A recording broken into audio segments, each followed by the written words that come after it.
Olá, está começando mais uma edição do Café com Prosa, o espaço de entrevistas do portal Café com Política S, onde recebemos personalidades que ajudam a construir a história política do Espírito Santo e do Brasil. E a nossa convidada de hoje é uma das mulheres mais experientes e influentes da política capixaba, a ex-senadora da República, Rose de Freitas. Jornalista, radialista e professora de formação, Rose de Freitas iniciou sua trajetória na vida pública ainda na década de 1980 e construiu uma carreira marcada por sucessivos mandatos eletivos. Foi deputada federal por 6 mandatos consecutivos. Presidiu a Câmara dos Deputados em momentos históricos. Tornou-se a primeira mulher a ocupar a primeira secretaria da Câmara e em 2014 foi eleita senadora pelo Espírito Santo, exercendo o mandato até 2023.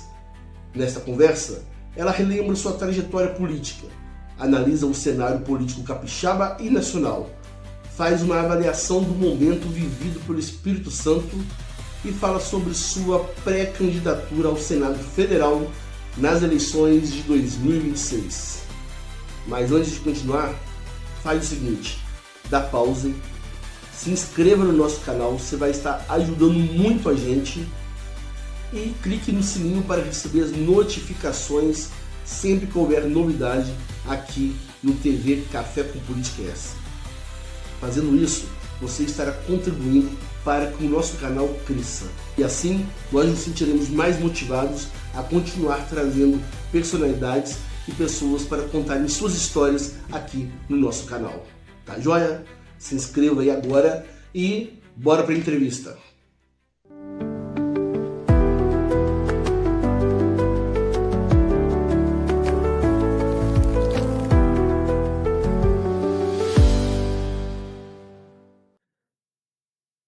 Senador, antes de mais nada, agradecer aí de ter aceito o convite de gravar essa entrevista com a gente e de falar um pouco aí para o nosso povo capixaba, para o povo do Espírito Santo, que a senhora, ao longo da sua carreira política, tanto trabalhou, né, com dedicação, com amor, com carinho. Então, é um prazer para a gente estar recebendo a senhora e poder bater esse papo com a senadora do nosso estado, Rose de Freitas.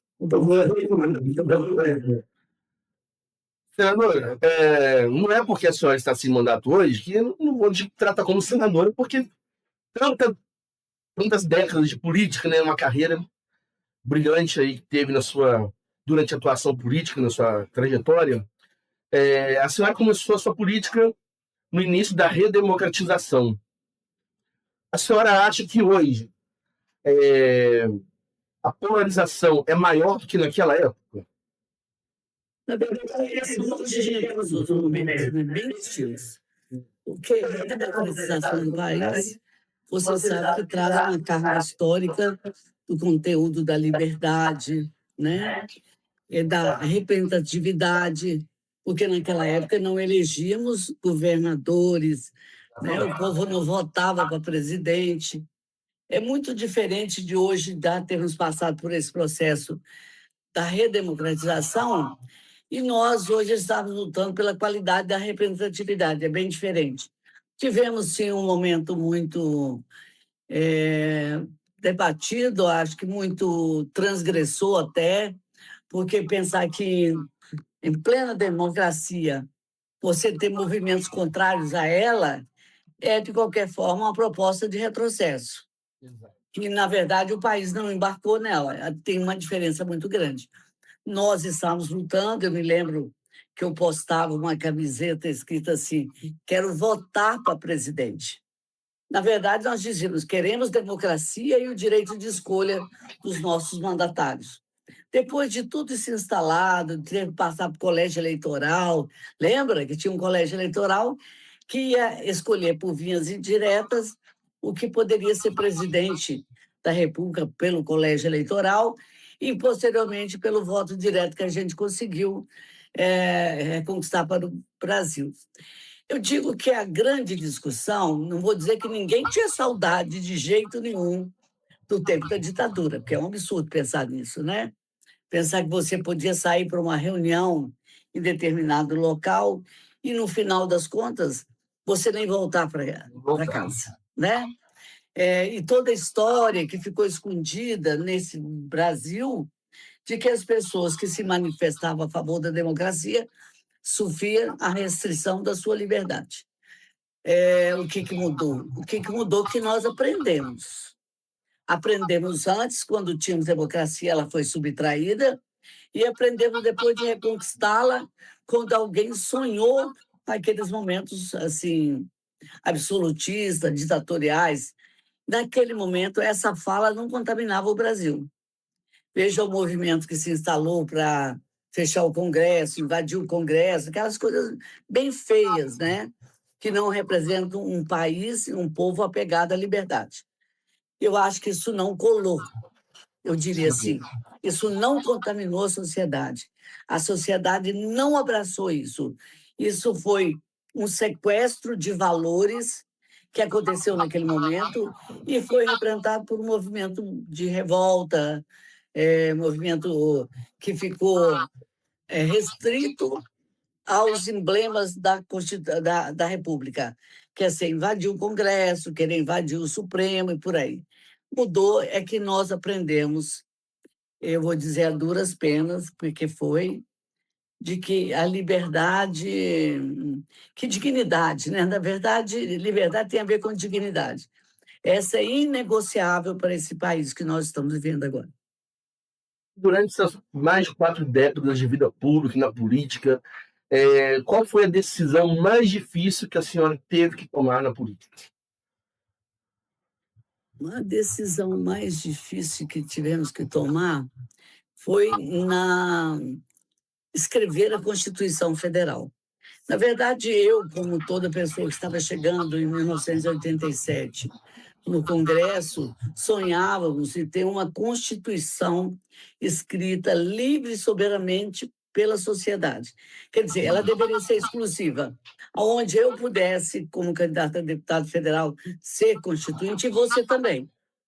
Só que você não tinha que estar num partido político, você não tinha que estar como um deputado federal.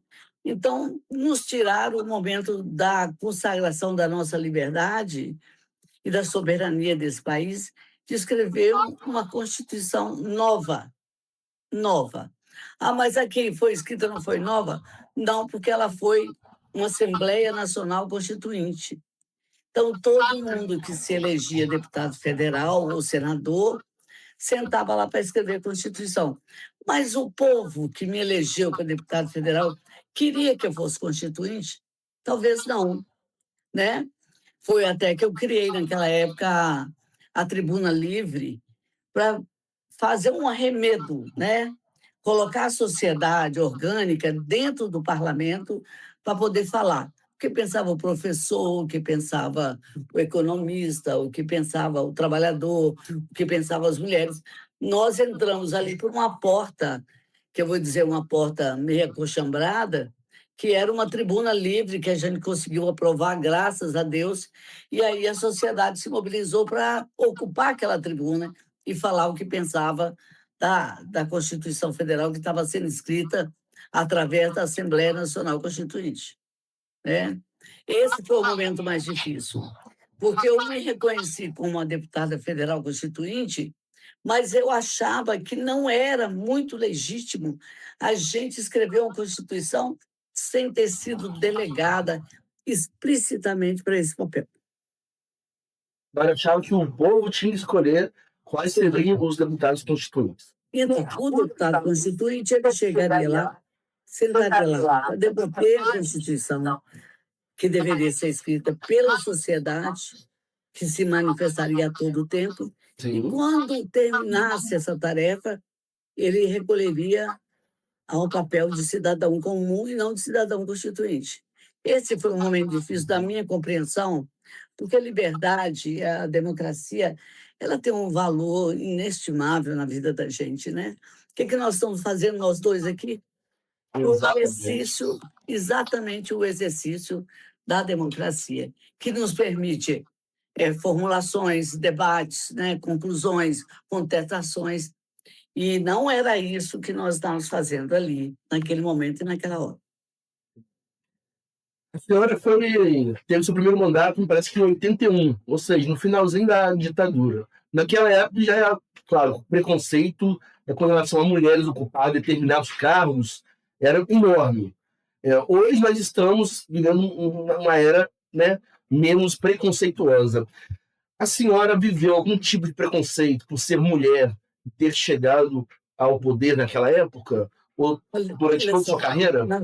na verdade, em 82 teve eleição, nós somos eleitos, tomamos posse em 83, e assim, eu vou ter, meu caro amigo, de contestar você, porque Sim, claro.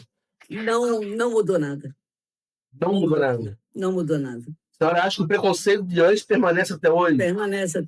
Hoje, o tratamento que é dado à mulher na política é, é tão absurdo. Deixa eu beber um golinho de água aqui. É tão absurdo que hoje nós não temos nem as pessoas que estão postulando participar do processo eleitoral, nem quantidade que possa expressar que há uma política inclusiva e de reconhecimento do papel que a mulher exerce na sociedade. Você não pode imaginar, ninguém que está nos ouvindo, o que eu estou vivenciando, eu e muitas, Janete, a Crisântemo, todas nós vivemos no exercício da nossa cidadania e muitas vezes na nossa formulação do exercício da política mandatária, né? Porque se você não tiver o poder, você não pode formular, você não pode brigar, você não pode apostar. A sociedade se organiza, mas a reverberação, a formulação disso não chega nem a um milésima parte do que precisaria acontecer. O que não mudou? Não mudou nada. Eu me lembro, e durante esses anos todos, eu tive 6 mandatos de deputada federal, de senadora. Eu me lembro que eu escrevi, por exemplo, a lei do feminicídio, a do stalking, a questão dos direitos da mulher, da saúde da mulher, do trabalho da mulher, da maternidade, tudo isso que, para uma votação explícita naquela casa, tinha que fazer uma convocação quase que o país inteiro. Eu escrevi a lei do feminicídio. Você sabe que a lei do feminicídio declara a imprescritibilidade do crime. Matou uma mulher hoje, a lei não alcançou essa pessoa. 20 anos depois, 30, a lei pode alcançá-la em qualquer lugar, porque esse crime não prescreve. Diminuiu o feminicídio? Não diminuiu o feminicídio. Talvez a pior manchete que nós mulheres, nós brasileiras e brasileiros com consciência, possamos ouvir todos os dias da nossa vida que uma mulher foi assassinada, foi violentada, né? foi judiada de todas as maneiras, desrespeitada pelo simples fato de ser mulher. Então, eu tenho para te dizer que o que mudou dentro da mulher, tudo, ela tomou consciência. Mas na hora da briga pelos espaços de poder, ou até para postular um espaço de poder, ela encontra portas lacradas e frases que eu nem ouso repetir aqui, que são frases que eu vi na minha adolescência. E eu agora, avó, continuo ouvindo, porque essa diferença cultural, ela não acabou. Ela não acabou. Ainda se pratica, você sabe disso, ainda se pratica salários diferentes para funções iguais no trabalho que a mulher adota na profissão que ela quer. Isso é muito horroroso. Isso é horroroso. Isso dá uma sensação na gente que a caminhada foi longa, não cansou, mas ela é mais longa do que nós possamos pensar. A discriminação continua, o desrespeito continua. Não precisa, não preciso dar as estatísticas aqui sobre a criminalidade contra a mulher. Eu só preciso dizer que hoje não se respeita a mulher em lugar nenhum. É preciso que a gente tenha atenção cotidiana para entender que nós temos que educar nossos filhos, nós mães, nossos filhos e nossas filhas, para entender que essa sociedade pode ser igualitária e que só terá uma mulher feliz, ou várias mulheres, ou todas elas, se nós nos tratarmos como iguais. E se tivermos ombro a ombro, lado a lado, lutando pela democracia juntos, pelo trabalho digno juntos, né? E pelo direito à felicidade. Não é fácil. Eu durmo com essa sensação muitas noites. A senhora acha assim que para mudar esse cenário hoje tem que vir da educação familiar, da base da família, Da base da família e da base da escolaridade. da escolaridade. Quando um aluno sentar na escola, um menino ou uma menina, eles têm que se reconhecer como iguais, para se tratarem com respeito. Não é o menino, o pai, falar assim: você viu aquela menininha bonitinha? Passa a mão no traseiro dela, vai lá, tenta beijar ela à força. Isso tudo é muito indigno para uma sociedade que preza a democracia, tá? Achar que bulinar uma menina é sinônimo de masculinidade, não, não, não é. Por isso, a educação na escola tem que contribuir para essa formação de caráter e a família tem que entender isso. A mãe não pode aceitar que, de repente, tem que dizer assim: ó, você toma conta dela. Se ela quiser conversar com uma pessoa e você acha que não deve, não, você tem que educar essa mulher para ela ser forte, destemida, para ela ter posições desde criança. E o irmão dela tem que respeitá-la assim e orientá-la, que é isso que vai acontecer no seio das famílias. E não continuar com essa política que é uma idiosincrasia extremamente culturalmente machista. O crime de honra acabou? Acabou, né? Você lembra que o homem podia matar uma mulher se ele se sentisse traído? No entanto, as mulheres hoje querem viver uma vida fora do casamento, porque ali ela não está feliz, ela é morta por ela ter tomado uma outra posição. Senadora, a senhora sempre foi considerada uma política municipalista. A senhora acha que existe alguma forma dos municípios, né, principalmente no interior, que são os menores, que eles possam depender menos da União, ou essa dependência sempre vai fazer parte aí para que esses municípios tenham suas conquistas? Não deveria, porque a receita, o bolo da receita do orçamento da União vem do pagamento de todos os impostos que são feitos em todos os lugares do Brasil, né? Eu me lembro que quando eu me coloquei como uma parlamentar municipalista e eu brigava para que o dinheiro arrecadado voltasse para os municípios em forma de investimento ou direito a se programar para um investimento melhor. Ele não tinha que aceitar os pacotes do Tesouro Nacional que diz é tanto aqui para isso, é tanto para aquilo, mas ele poderia dizer, mas o que é mais grave no meu município é a saúde. Eu preciso ter dinheiro para a saúde.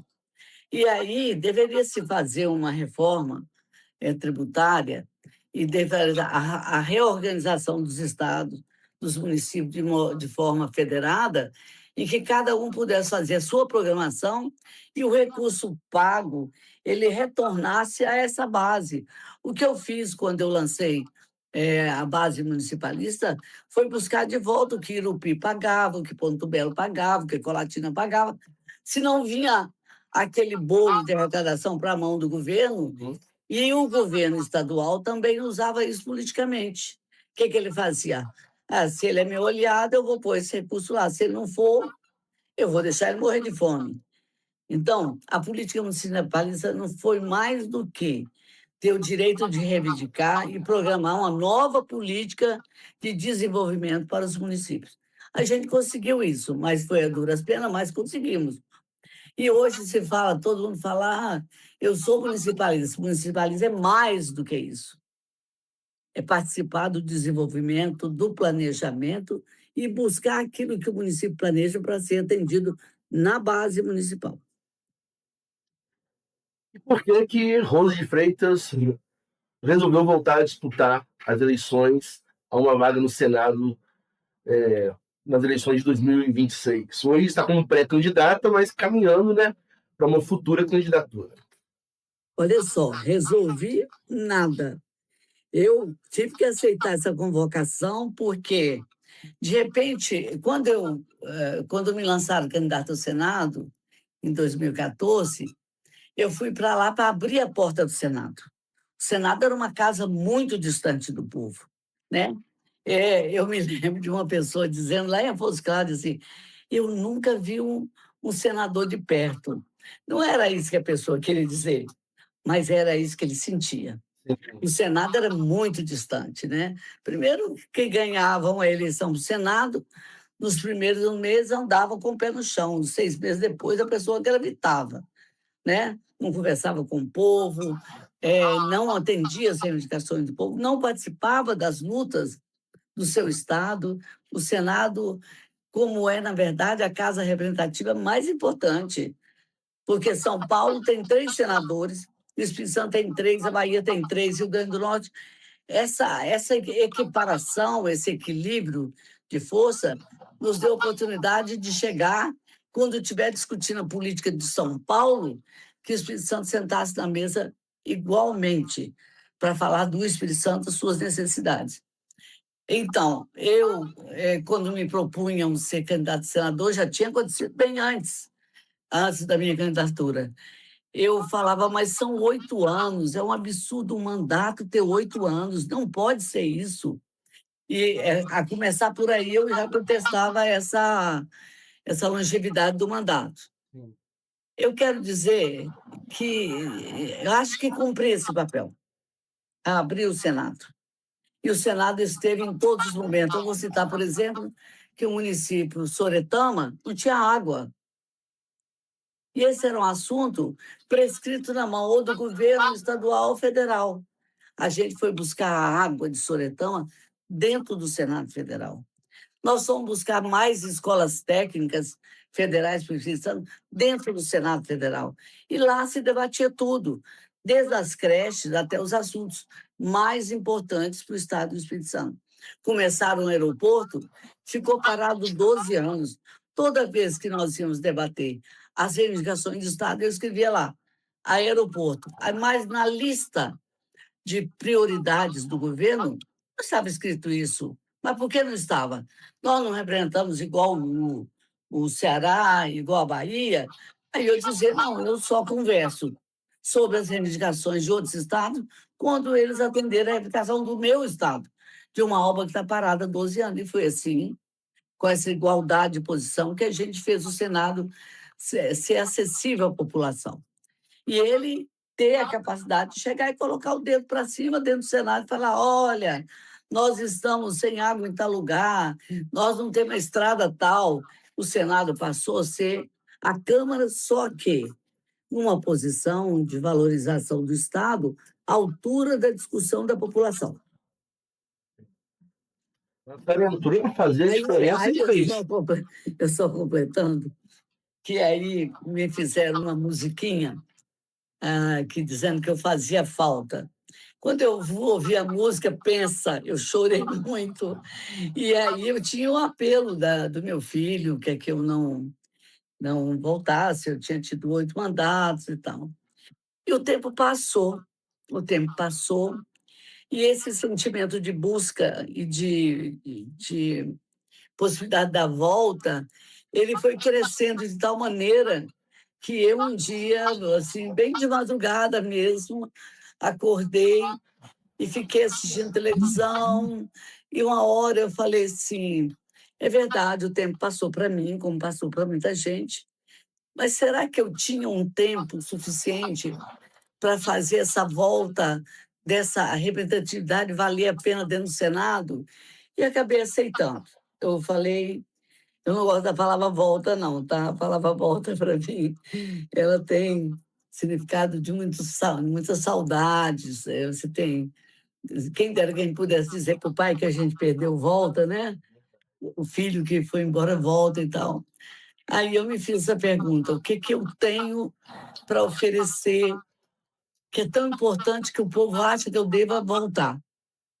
E aí eu encontrei a razão dentro de mim. O Espírito Santo precisa de muita coisa ainda. Como que, por exemplo? Nossa, nós não chegamos ao terço do desenvolvimento que nós precisamos para o Estado. É verdade que nós tivemos o governo agora do Casagrande, que fez muitas obras no Estado, mas nós precisamos trazer esse Estado, está localizado na região sudeste, estrategicamente, com estrada, com porto, com aeroporto. Tem muita coisa que, muitas empresas que podem vir para cá e que não vêm porque não tem um apelo que eles se sintam agraciados no desenvolvimento do Estado. E é verdade que para trazer empresa para cá, você tem que colocar mais escola. A parte principal disso aí é a capacidade e a mão de obra, que você vê que o Brasil todo está clamando por isso. Aqui nós temos o maior número de escolas técnicas do Brasil. Quando eu fui para Brasília, nós tínhamos 5, hoje nós temos 25. E vão passar para 27. E isso é um atrativo de mão de obra. Mas mão de obra tem que ser com investimento para indústrias, empresa, tudo aquilo que for factível de estar sendo instalado em outros estados, porque tem uma estrutura melhor, nós temos que fazer a nossa ser melhor também, para que as empresas falem, estrategicamente, o Espírito Santo, geograficamente, economicamente, ela está bem posicionado, nós podemos ir para lá, em vez de só para o Rio de Janeiro, só para São Paulo, só para Minas Gerais. Então, falta essa nossa capacidade de analisar a infraestrutura necessária e chamar as empresas para conhecer nosso Estado e saber que a gente vai fazer o dever de casa exatamente nos moldes necessários para construir um desenvolvimento e um progresso à altura que o Estado merece e pode ter. Na sua visão, qual que é o maior problema do Espírito Santo hoje que tem que ser resolvido com urgência? O problema é a educação.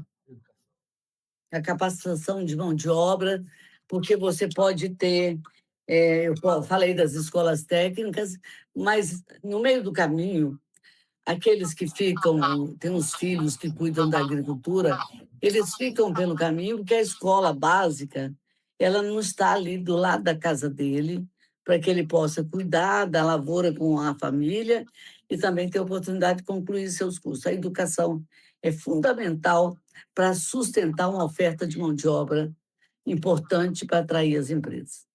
Eu acho que essa é a questão da educação, e mais ainda, além da capacitação, porque tem muitos projetos, né,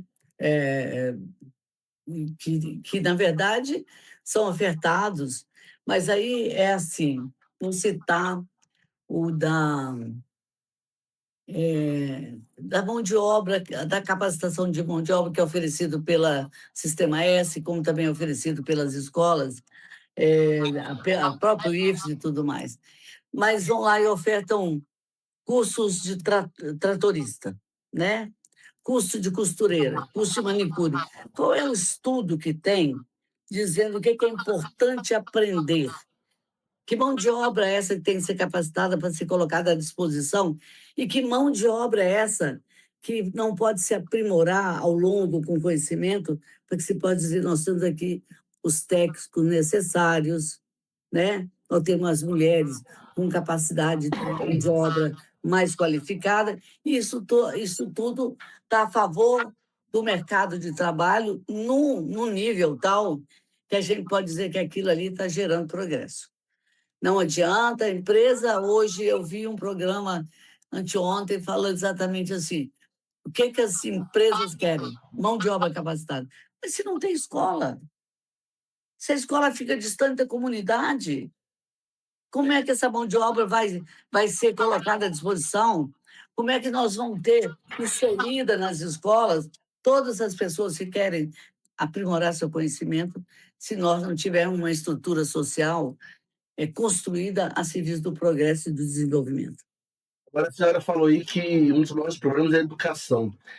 Então, é preciso também que as pessoas que estão no poder, né, tenham interesse também em estar trazendo a educação para o município, né, para o Estado, que eu não sei se a senhora se recorda, mas quando o Zé Carlos de Almeida era prefeito em Calçada, eu trabalhei com ele, eu fui chefe de gabinete dele, os 2 mandatos, e teve um projeto, a senhora conseguiu né, uma escola agrotécnica para o município, dependia apenas que a Câmara aprovasse, né, uma lei e que, por questões políticas, né, na época a gente tinha minoria na Câmara, não foi aprovado e quem perdeu não foi o prefeito da época, foi o município, foram os jovens, o povo. Então, é preciso que os governantes também tenham essa mentalidade, né, essa visão voltada de que a educação é a arma ali, é o coringa que vai resolver grande parte do problema do país. Então tem que ter também essa vontade.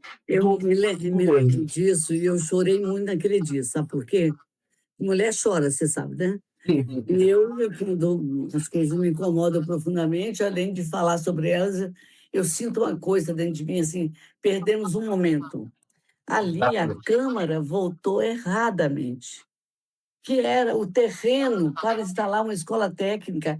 Vou citar um exemplo, Pedro Canário, até porque São José do Calçado era um município muito pequeno e que dentro das normativas do governo federal não caberia ter uma escola. A gente dobrou o governo inteiro para colocar a escola lá em São José do Calçado. Hoje, em Pedro Canário, que era uma situação idêntica, só que os vereadores votaram a favor, a Suzano deu o terreno, a escola foi construída e inauguramos agora, né? Tem um marco lá dentro da cidade. Não tem um terreno dentro de Pedro Canário para ser vendido. A cidade sofreu um boom de uma hora para outra. Lá vão instalar os professores, vão formar os profissionais. Aqueles meninos cujo futuro era só a bolé de um caminhão de boia fria para ir trabalhar lá na Bahia, hoje estão planejando o futuro deles. E vai participar de uma rede de serviço, vai oferecer uma profissão, e no entorno vai ter mão de obra, capacidade técnica superior disponível, e a região toda vai progredir. Calçado, que fez aquele dia, Calçado, eles esfaquearam a oportunidade de futuro da cidade em nome de uma política rasa. Qual era? Eu sou contra esse prefeito, eu não posso dar o terreno. Eu não posso que esse terreno esteja disponível para construir uma escola técnica do nível que é o Instituto Federal de Educação. Então, tem que mudar a lei também. Porque não pode ser dado à Câmara Municipal o direito de veto de um projeto que desenvolve a cidade inteira. Outra coisa, tinha que entrar o governo do Estado e falar: não pode, eu vou doar o terreno. Tudo tinha que estar a favor daquele momento. Mas, felizmente, a gente conseguiu colocar uma outra coisa, que não foi uma escola, mas levar o saneamento básico para lá, que contaminava o solo e tal. Mas até hoje me dói no coração aquela votação triste que tirou, não é do Zé Carlos, tirou de São José do Calçado a oportunidade de ter uma educação, uma escola desse nível, que traria tanto progresso e desenvolvimento para a região. Como a senhora avalia hoje o cenário político, né, essas pré-campanhas, eleições no Espírito Santo que estão por vir? Uma avaliação geral aí desse cenário no nosso estado. Olha só, eu sou uma pré-candidata ao Senado Federal. Já manifestei isso quando decidi aceitar a proposta, mas vejo que tem uma situação política estática. Não é a discussão de quem vai disputar com quem o cargo de governador, né? Em vez de estarmos discutindo propostas, planos, e colocar isso para a sociedade, ainda fica lá vamos dizer assim, nos camarins da política, discutindo o que alguém fez aonde, que precisa ser denunciado. A política não está no nível que ela deveria estar, né? Eu tenho para te dizer que só propor para mim de que eu dispute a cadeira para voltar ao Senado é pouco, diante da realidade do que nós temos e podemos ter. Isso está posto para mim, que é um cargo majoritário, está posto para o governo estadual. Os candidatos estão postos, Helder, Pasolini e Ricardo, todos eles, é tarefa deles discutir qual é a proposta de desenvolvimento para o Estado do Espírito Santo. Para que tanto aquele que é o porteiro, como aquele que é o professor, aquele que está estudando estatística, que eles se sintam que eles estão dentro do Estado, aquinhoado com um projeto que vai dar perspectiva de desenvolvimento e futuro. O meu candidato, todo mundo sabe, que é Ricardo Ferraço, está fazendo um bom governo, o meu pré-candidato, né? Está fazendo um bom governo, está se esforçando, mas todos os dias eu leio a proposta de Ricardo e ouço tudo que ele fala. Aquilo que, porventura, for contra o meu pensamento que deva ser um governo democrático, trabalhador, tenha cunho social e tenha cunho econômico suficiente para ofertar ao Estado uma proposta que o povo possa caminhar com ela, eu discuto. Não acho que todo mundo vai fazer isso, mas é importante que os candidatos prestem atenção nos momentos, nos diversos momentos. Entre eles, até a questão da segurança pública. Nós estamos vendo aí as organizações criminosas se apossando de bairros inteiros na região metropolitana. E hoje eu vi uma matéria falando do município de Ibatiba, que as organizações criminosas estão se instalando. E aí o governo rapidamente foi fazer uma ação para tentar impedir que isso aconteça. Então, tem que ter um projeto de segurança que não seja da emergência. É um projeto permanente e que as porteiras desse Estado, como é que fala? Nós vamos dizer assim, os nossos limites municipais não estejam abertos para pessoas se instalarem aqui e produzir fábricas de cocaína e tudo mais. Então, eu vou tornar a repetir o que mais norteou minha vida. Tem que prestar atenção nas propostas, em quem está calçando essa proposta, olhar a história de cada um, tem que ser condizente com aquilo que propõe, e nós temos que ajudar a que essas coisas se realizem. Mas suponhando que você seja eleito, e quando você chegar lá, tudo que você falou não seja, a sociedade tem que estar mobilizada para cobrar os compromissos que foram assumidos em praça pública. A luta é permanente. Não vou dizer que eu, Claro. não porque fui senadora, é que eu estou dizendo que, está tudo bom. Está nada bom, não. Está tudo errado. E nós temos que ser vigilantes. De noite temos que vigiar, cobrar, além de rezar também. Tem que orar de vez em quando. Com certeza. Para que Deus ilumine a cabeça da classe política. Mas eu acho que é isso. É prestar atenção nas propostas, tem que ter resposta. Proposta para campanha política tem que ter resposta. Não é só pergunta. Pergunta qualquer um responde. A resposta tem que estar ali. Podemos conversar com o Ricardo com mais desenvoltura, porque ele virou governador. Você está sentado aí, vai ter 10 meses, o que você vai fazer? Ele tem que responder e propor. Os outros que já passaram também por administrações públicas, todos os dois passaram, também tem que responder. Mas o preço da nossa liberdade, do nosso êxito, é essa vigilância permanente. Senadora, antes de nós irmos para as considerações finais, vamos fazer um bate-bola, pergunta e resposta rapidinho. Aí a senhora responde o que vem na sua cabeça de imediato. Uma palavra para definir a trajetória de Rose de Freitas, trajetória política. Trabalho. O maior orgulho da sua carreira? Quando eu impedi que se instalasse uma partilha que prejudicava o Estado do Espírito Santo na questão dos royalties. Um político brasileiro que a inspira ou já inspirou? Mário Covas. Uma qualidade que todo político brasileiro deveria ter? Honestidade. Um defeito que mais atrapalha a política? Vaidade. Uma prioridade que o Espírito Santo não pode mais adiar? Educação. Quem é Rose de Freitas fora da política? Eu posso dizer que eu sou uma louca de plantão, né? Porque eu continuo sonhando quando eu tinha meus 15, 17, 18 anos. e continuo procurando realizar com o máximo de empenho que eu possa ter. O meu filho, quando me pediu que não continuasse na política, ele disse assim, ele mora em outro país, há 24 anos que ele trabalha em outro país. Ele, até porque a profissão dele é muito rara, ele constrói esses games, jogos de carros, é demais, trabalhou na Marvel. O Gabriel, quando ele me pediu, ele dizia assim, eu vou ver minha mãe uma hora dessa, aí a notícia vai ser assim, Rose cai dura para trás, com uma pasta na mão. Aí, assim, o que eu posso dizer?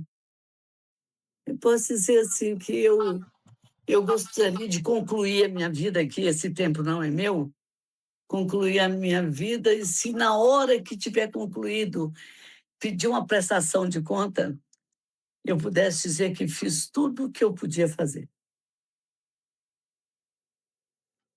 Também mais 8 anos por aí, né? Olha só, e que nesses 8 anos eu consiga ver um exército de mulheres viver sem violência e mais feliz. Eu queria ver isso, queria. Se pudesse reviver toda a sua carreira novamente, faria tudo de novo, do jeito que a senhora fez? Faria tudo de novo, só não teria, não daria à luz a Júlia no último no último dia de fevereiro, sendo que o parlamento começava no dia 1º de março, porque eu tive que parir a Júlia e ir para a Assembleia com ela. Eu programaria isso um pouquinho. E complete a frase: o Espírito Santo merece um governo comprometido com a segurança da nossa sociedade. Rose, quais são suas considerações finais para a gente encerrar o nosso bate-papo? Eu, há muito tempo atrás, tinha Alceu Colares, que era um político do Rio Grande, que ele gostava de poesia, e ele, de vez em quando, jogava uma frase, assim, uma poética, e ele jogou uma lá atrás, que eu nunca guardei, nunca esqueci, que é assim, o voto é sua única arma, põe o seu voto na mão. Colocar na mão significa se apoderar dele e fazer ele um instrumento para construir dias melhores. A minha palavra é o seguinte, muita gente é como eu, melhor do que eu até, mas a sociedade, a boa sociedade, é construída de homens e mulheres de boa vontade. Então, se eu não tiver todas as qualidades que as pessoas podem admirar, pode saber que eu sou uma mulher de boa vontade. Senadora, mais uma vez, te agradeço aí por ter aceito o convite com a gente. Que tenha sucesso, mais um sucesso nessa sua trajetória. E, novamente, senador, que continue fazendo o que a senhora sempre fez com maestria para o nosso Estado e para o nosso povo. Muito obrigada. E eu adorei saber que você é de São José do Calçado.